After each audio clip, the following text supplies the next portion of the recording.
ஜெய் ஹிந்த். நம்ம அகாடமியில railway class start பண்ணி ரொம்ப நல்லபடியா போயிட்டு இருக்குது. மொத்தம் 36 ஸ்டூடெண்ட்ஸ் படிச்சிட்டு இருக்காங்க. இன்னைக்கு நம்ம கிளாஸுக்கு ஒரு விசிட்டுக்கு போனோம். அதை லைவா நீங்களே பாருங்க. நம்ம சேனலை சப்ஸ்கிரைப் பண்ணாதவங்க மறக்காம சப்ஸ்கிரைப் பண்ணிக்கோங்க.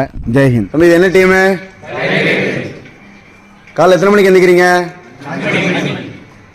6 to 8. கிளாஸ் எத்தனை மணிக்கு ஸ்டார்ட் ஆகுது? 10 to என்ன நடக்குது? Maths, reasoning. ஈவினிங் கிளாஸ் எத்தனை மணிக்கு ஸ்டார்ட் ஆகுது? 3 to 5. என்ன கிளாஸ் நடக்குது?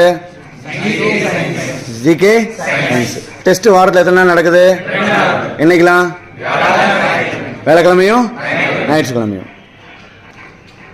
ஏதாவது பிசிக்கல் எதுவும் பண்றீங்களா? என்ன time? 5:15 to 6:15. Night revision 9 to 10:30. மொத்தம் எத்தனை பேர் இருக்கீங்க கிளாஸ்ல? 36.